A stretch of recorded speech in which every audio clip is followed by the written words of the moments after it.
In this slideshow, I'm going to be building on some of the themes that I've raised in this section of the course. And then we're going to conclude by looking at two different clips, one emphasizing happiness, the other emphasizing meaning. And I think what you'll see when we look at, particularly at Esfahani Smith, the idea of meaning is very different. The idea of a life well lived with meaning is very different than what we in secular culture would call happiness, which really, when we boil it down, usually has to do with some form of hedonism, of doing what we want when we want it. So this is a very different approach to life than a traditional philosophical, spiritual approach. We've looked at the way in which world cultures often create narratives, sacred narratives that establish the beginning of the world, the cosmos, the beginning of humankind, etc. And this helps to orient, to structure, and to develop themes around how we should live with other human beings. And so religious traditions tend to almost always also create various codes of conduct which relate directly to how human beings can live with one another, but also with non-human living beings and the natural world. So this is a very all-embracing view. And so I suspect almost all of you will be familiar with some form of this, for instance, the Ten Commandments. So this is often, for Jewish and Christian children, the first things they learn very early are the Ten Commandments. And if we look at them, they have a lot to do with how to be in relationship with other people ethically. So another sort of roadmap, if you will, is the 5 Yamas of yoga. And so these are the kind of cardinal virtues within the yogic tradition of Hinduism.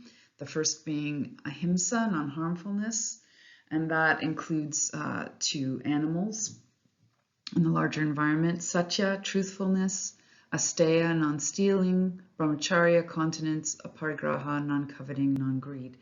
So these will all be familiar. We find these in pretty much all the world's religious traditions, the idea that you don't harm other living things if you can possibly avoid it,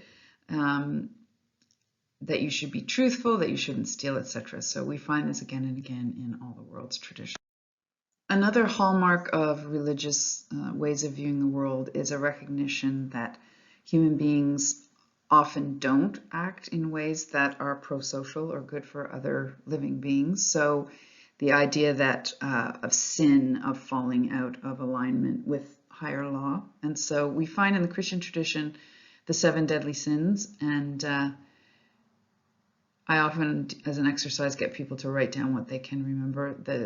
They say that if the one you can't remember is the one you're guilty of. But anyway, so we can see these, actually a number of them still remain fairly powerful in our culture, I would say.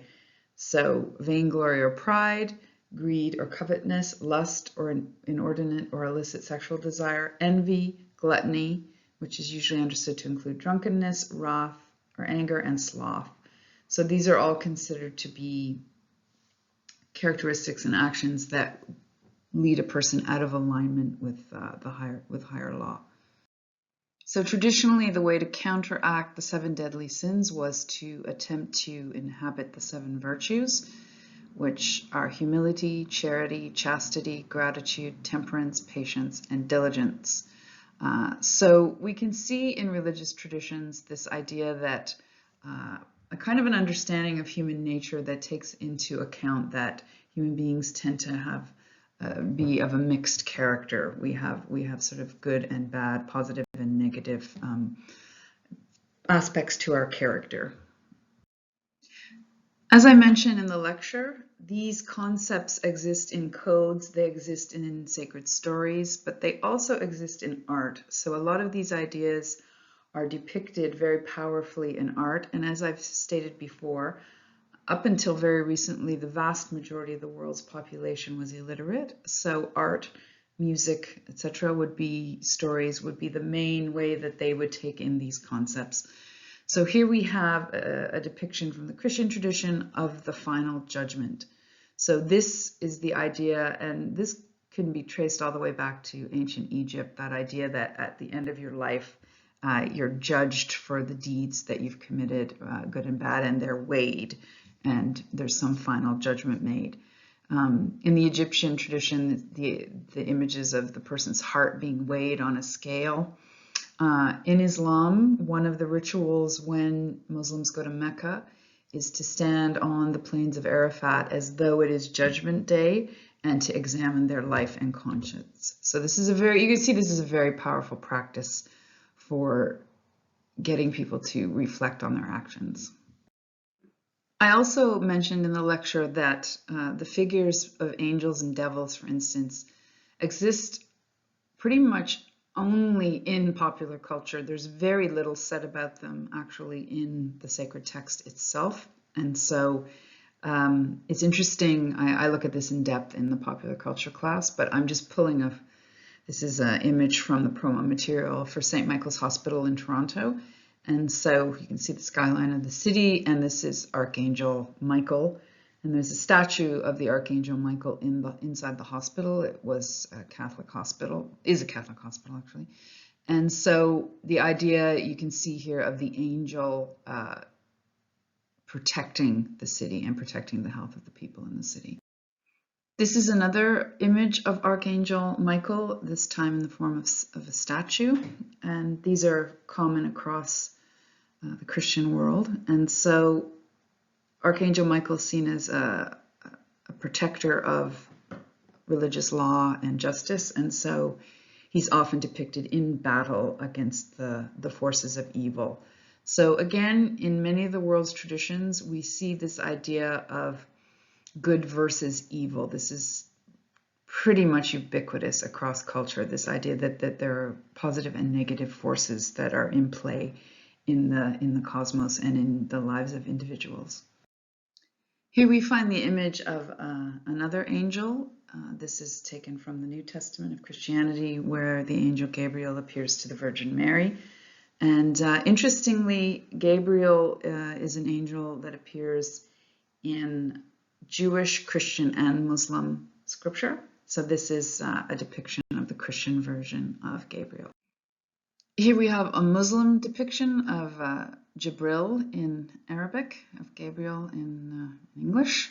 And so the angel is associated with the bringing down from heaven of the Quran to the Prophet Muhammad. So we've been looking at images of angels, the messengers of God, and generally images of justice and goodness and so on. And so we have to have the opposite, which is the devil. There's all sorts of versions of this across culture, devils, demons, and so on. A lot of them live only in folklore. You won't necessarily find it written down anywhere. This would be from Western culture, a kind of folkloric image of the devil playing the violin. I'm not sure where that comes from, but this is found within folklore quite a bit, of the devil playing the violin. And so he's appearing to this gentleman and tempting him. Here we have an image of Mara drawn from the Buddhist tradition. He's a figure that first appears in the Buddhist sacred narrative when the Buddha is about to attain enlightenment. Mara appears to him to tempt him and to kind of draw him away from his quest for enlightenment. So Mara offers him all the sort of good things of the world, power, women, and so on. And so he's seen as this kind of tempter figure, and he's also associated with evil and death. This is an image drawn from the Hindu tradition. This is Yama, the lord of the underworld. And so according to Hindu myth, he is the figure who comes for you when you die, and he takes the soul into the underworld. Now I'm moving us fully into popular culture, and I'm actually quite amazed at how this image has maintained itself over time. The idea, again, I don't know if this is written down anywhere, but the idea that on one's shoulder is the angel and on one shoulder is the devil. And it's interesting to think of what this symbolizes. I actually saw a commercial with this same thing where the one figure is tempting the woman to, like, I don't know, eat something she shouldn't. So this idea of this struggle within the human person to try to sort of, as they say, follow their better angels. And so this just is continually replicated in our culture. So these figures remain with us, and they continue to be reproduced within various forms of art and media. And so, for instance, this is an image of a kind of a New Age angel. Looks a little bit different, but still with the basic features, the wings and so on. And this is very popular within New Age spirituality, the idea of guardian angels that watch over each individual. So it's interesting to see that these supernatural figures continue to be important and to keep reappearing. Often now, I talk about this in depth in my popular culture course, but say within television shows like Lucifer and so on, these same tropes and images continue to be reproduced. As we're quickly approaching Halloween, I wanted to end with this image of this happy devil here. And when we're in class together, I often lead a discussion asking, how do we know what the devil looks like? How do we know he has horns and he's wearing a red cape? But it's just something that's held within popular and sort of folk culture.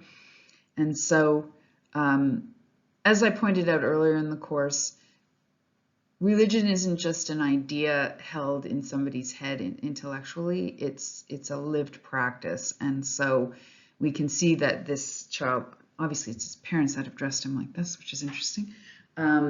So the idea that we also reenact these as dramas and in paintings and in stories and so on. But the larger point being this understanding of a kind of moral universe that has meaning in which human beings struggle to do the right thing.